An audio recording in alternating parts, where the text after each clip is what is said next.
আসসালামু আলাইকুম প্রিয় দর্শক, আমি একটা চার্জারের ভিডিও নিয়ে আসলাম। চার্জারটা আছে আপনার এই যে স্টিল বডি। এই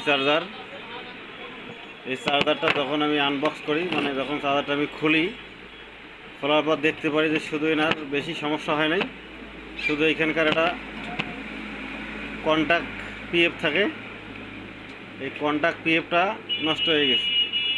এখন এনার এটা লাইন পায় না, এই যে কন্টাক্ট পিএফটা ভাই নিয়ে আসছে আমার কাছে। আমি খোলার পরে দেখি এই কাহিনি।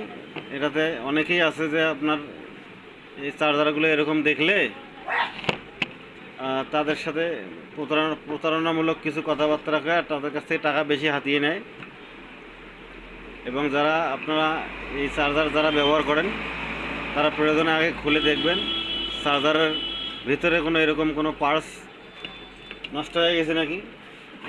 সে পার্টসটা আমি আপনাদেরকে এখন দেখিয়ে দেবো, সেটা কোনটা।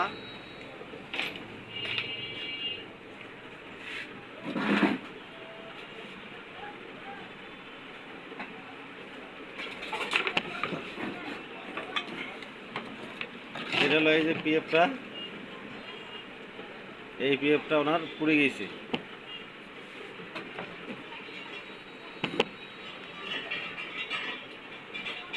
আমরা এখন পিএফটা খুললাম।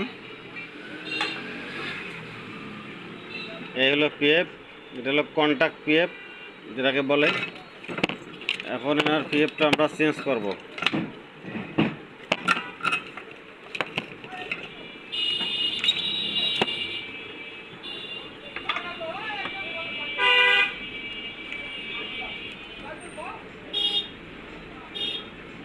আমরা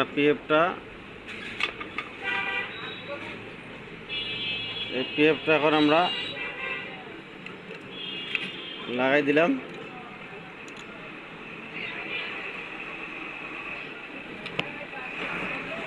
লাগাই দেওয়ার পর সোল্ডারিংটা একটু ভালোভাবে যদি করে নেই,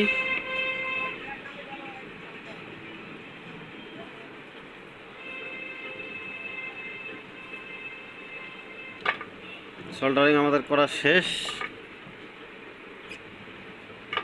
আমরা এখন চার্জারটাতে লাইন দেব।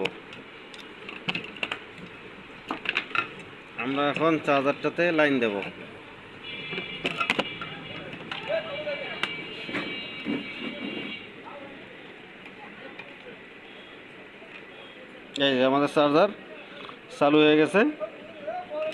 শুধু অতটুকুর কারণেই আমরা এই চার্জারটা বন্ধ হয়েছিল। যারা আমার এই ভিডিওটা দেখতেছেন তারা চাইলে এই কাজটা শিখে নিতে পারেন, নিজেরাই বাসায় বসে করতে পারেন। আর যারা টেকনিশিয়ান আছেন তারা সৎ মনোভাব নিয়ে এই কাজগুলো করবেন। সবাইকে ধন্যবাদ।